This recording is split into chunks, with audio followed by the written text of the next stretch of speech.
cold storage ya. Gitu. Jadi pandemi itu malah bahagia gitu. Order itu tuh rupa kemana? Kita ngerebut banyak orang gitu. Itu pengalaman pandemi seperti itu. Nah, kenapa? Bisa cerita dulu ya. Cerita dulu. Ini boleh dianggap masuk akal, boleh nggak juga nggak apa-apa monggo. Saya hanya cerita. Saya percaya bahwa bisnis itu nggak hanya urusan logika, tapi juga urusan semuanya adalah Allah yang memperjalankan. Itu saya yakin 100% di situ. Makanya kita sebagai pengusaha, tugas kita nggak hanya mikirin logika, tapi kudu semakin dekat sama Allah. Sholatnya, ibadahnya, ngajinya, sedekahnya, semuanya. Gitu ya. Itu satu di situ. Pandemi dasar ya Allah, ini pandemi. Kita karyawan ada ratusan. Bagi saya Pak itu ibadah itu. Mereka hidupnya di Pak tidak mungkin sahabat mereka. Itu gimana ceritanya kalau sahabat mereka punya keluarga kan gitu. Akhirnya waktu saya jalan-jalan sama istri sama anak gitu. Jalan-jalan mau cari TV waktu itu. Ditelepon, Pak, ini ada tamu Pak. Tamu siapa nggak diundang? Suruh nunggu lah, nunggu 2 jam. Gitu ya. Nunggu 2 jam. Saya datang dah. Saya datang, Pak, Bapak ini siapa? Pas saya ini punya RPA itu, rumah potong ayam. Rumah potong ayam itu gimana ceritanya Pak? Dia cerita tentang rumah potong ayam. Ternyata gini. Oke Pak, besok saya kesana deh. Kita tunjukkan. Saya besok kesana deh. Oh begini tuh rumah potong ayam. Seru juga ya ternyata ya. Jadi rumah potong ayam itu ayam hidup dari Jawa Tengah, disembelih di Surabaya, Sidoarjo, dan diedarkan di sekitar situ. Jadi ayam itu kalau kita itu tahu rantai distribusinya itu murah. Contoh, sekarang ayam itu 30. Kalau kita tahu cara mainnya, paling dapat harga 24, 23. Bener Pak Bedi ya? Pak Bedi ini paham ayam. Jadi gitu aja, itu ayam di situ gitu. Contoh sekarang bagi yang main ayam pejantan. Ayam pejantan hari ini itu 15.000 saya dapat 1 ekor. Bener? Berat 05, 16.000. 1 ekor Pak, ayam jantan. Bagi yang main ayam jantan, bener nggak ayam jantan lagi murah ini? Yang udah bersih. Bersih itu karkas. Iya. Tapi nanti 2 bulan lagi naik. Nah, jadi gara-gara pandemi saya belajar ayam akhirnya. Yang siapa mendatangkan orang yang mau ngajar saya potong ayam, itu Gusti Allah saya, yang besar saya nggak kenal juga. Kan tiba-tiba datang aja, padahal itu bos besar RPA, gitu ya. Jadi dari situ saya belajar ayam. Akhirnya waktu pandemi ayam itu berapa coba kira-kira? Ayam itu ayam hidup 1 kilo itu 5.000 cuma, 6.000. Awal pandemi. Beneran Pak, bener Pak Bedi ya. Ayam itu di jalan itu dibiarkan Pak ayam. Pandemi siapa yang mau ngambil ayam? Gitu. Itu dunia perayaman. Waktu itu sehingga saya potong banyak. Saya potong langsung 3 ton, 6 ton, tak stok banyak waktu itu banyak ayam. Gitu. Nggak ada apa namanya itu, nggak punya cold storage, ya kita sewa cold storage lah waktu itu kan gitu. Jadi dari situ saya belajar ayam sehingga kita menguasai dari hulu ke hilir. Sehingga seperti itu. Sampai sekarang pun berkaitan ayam di situ. Makanya pemain ayam please belajar ayam, belajar rantai distribusi ayam. Gampang kok. Mungkin gitu ya. Kita akan tahu kapan ayam itu turun, kapan ayam itu naik, gitu. Sehingga ketika itu dapat harga ayam murah, sangat murah. Yang saya lakukan adalah saya jualan waktu itu di pandemi ya. Nanti di akhir saya akan sharing buka restoran tanpa modal, real, serius. Nanti ya, ikutin saya. Dapat harga, sehingga saya jualan dine-in cuma 10.000 waktu itu. Online tak jual murah lah. Murah banget online, yang penting laris lah. Ya tetap ada untungnya lah ya, tapi murah banget online. Gitu sehingga promo Shopee promo kita ngikut, kita ayam dapatnya murah kan gitu. Sehingga salah satu strateginya adalah cost efisiensi itu dari ayam. Yang satu, yang kedua beberapa bahan baku saya beli desa. Bahkan kalau dengan punya uang, pemain kuliner punya uang ya, yang outlet sudah banyak, bangunlah cold storage. Cold storage itu adalah ruangan gitu pendingin. Itu cold storage di situ. Atau kalau bisa bayangkan adalah freezer tapi dalam bentuk ruangan, kamar freezer gitu ya. Itu luar biasa. Yang namanya cabai Pak, pemain cabai mesti paham. Besok Desember Januari itu cabai 100.000, benar? Ada yang mengalami itu. Nah, kalau kita itu punya cold storage, yang saya lakukan, saya stok cabai mulai sekarang. Jadi cabai itu sekarang cuma 20.000 cabai. Stok aja sekarang. Besok sudah naik tuh. Itu namanya kalau saya bahas sepertinya cost efisiensi. Gitu ya. Sehingga kita bisa menang di harga. Makanya waktu Grab, Gojek, Shopee, promo pun kita ngikut. Apalagi pandemi kan kenceng-kencengnya online. Gitu ya. Makanya waktu itu alhamdulillah Allah kasih pertolongan kita waktu apa nama itu Shopee itu kita juara. Mas Growing Company. Jadi dari Jawa Timur itu juaranya cuma 2, Gacuan sama Pak D. Yang lain Medi. Apa itu? Juara Hoben. Gede-gede pokoknya lah. Mereka nggak terkenal sama Pak D, nggak terkenal.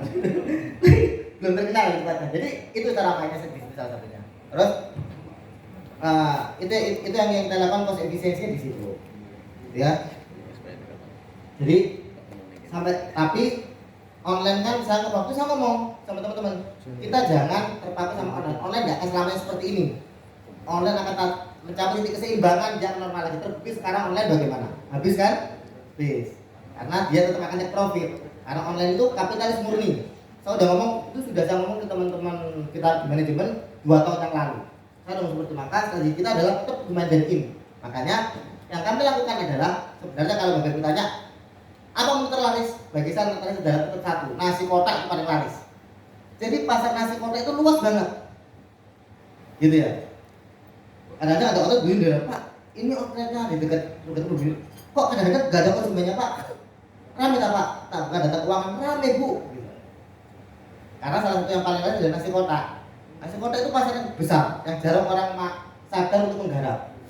Teman-teman, kalau kita itu main dating, Anda misalkan ada 100 konsumen gitu ya, itu Anda akan pusing. Di jam yang sama, pusing kan? Satu minta ini, satu minta ini gitu.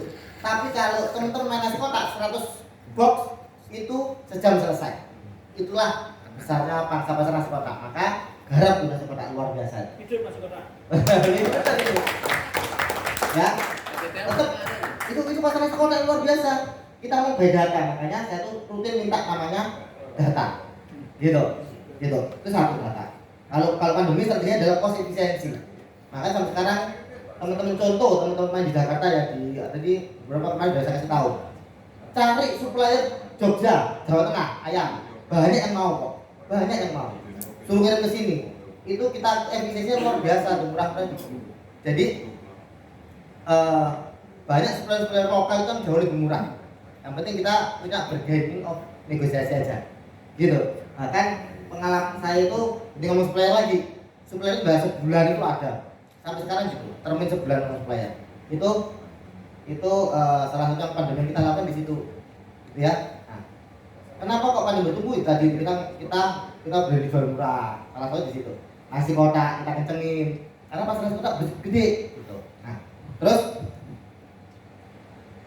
dan semuanya itu Allah yang perjalankan sekali lagi. Bukan saya hebat, tapi Allah yang perjalankan, Allah ngasih kemudahan. Maka saya ngomong sama teman-teman nih, yuk selain kalau kita mau kunci besar, bagi saya sukses itu adalah iman plus strategi. Nggak ada ngomong strategi, tapi juga ada iman di dalamnya, gitu ya. Nah, terus gimana caranya buka restoran modal, gitu ya? Mau tahu nggak nih? Ya. jadi alhamdulillah ya. Kami itu dikasih awal itu restoran itu yang luasnya 500 meter itu ada 20 lebih. 25 lebih paling. Yang luasnya di atas 500 meter. Wih. Beneran? Ada banyak yang gitu. Nah, pertanyaannya gini, apakah sewanya pasti mahal? Enggak harus. Nah, kasih tahu istilah ini proven saya lakukan. Demi Allah saya lakukan sendiri sampai sekarang. Jadi bukan restoran ada yang nggak pakai uang, ada cuma 10 juta, 30 juta. Luas segitu tuh, kan gitu.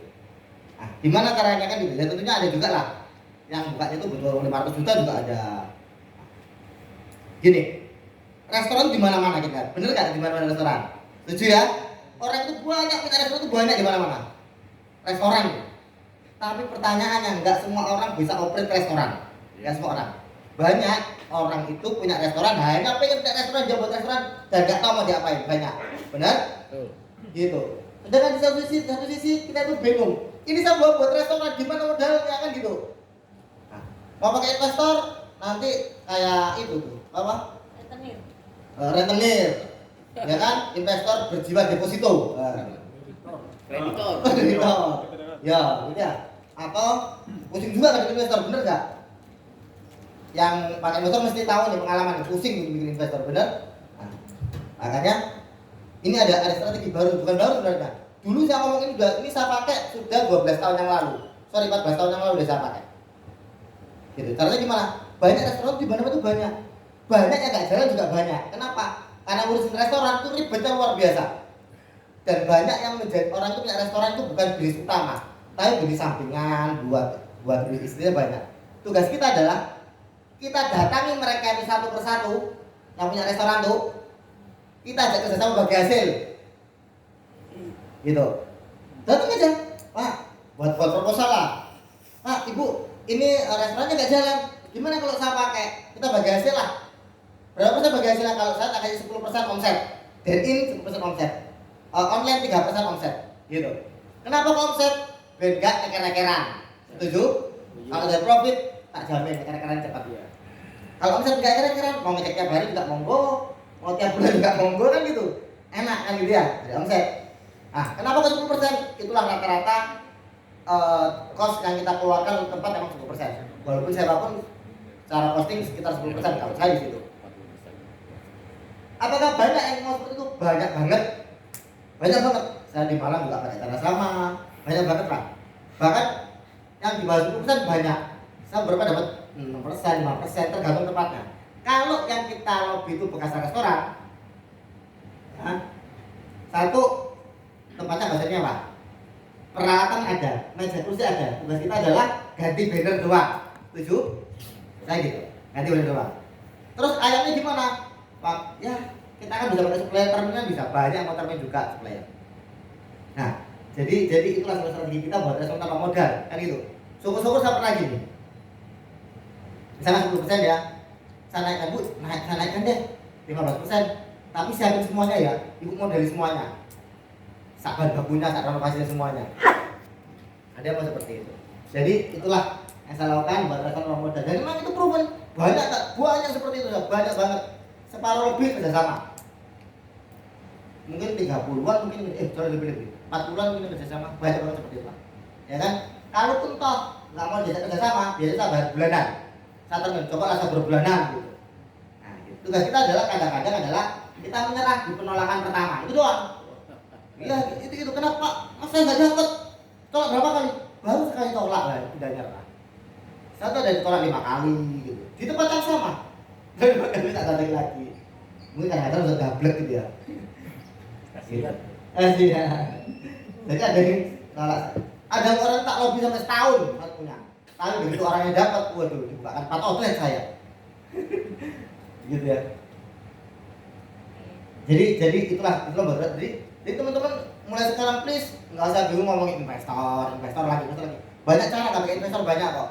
Anda kalau mindsetnya investor, Anda kan pusing kan investor, bener.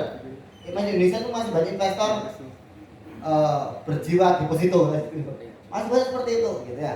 Nah, sedangkan kalau Anda buka sendiri, 100% keuntungan milik kalian. Tempatnya itu cuma 10%, itu adalah persentase sewa, sama aja jika kita sewa. Gitu ya? Iya. Gitulah kira-kira. Ya kan?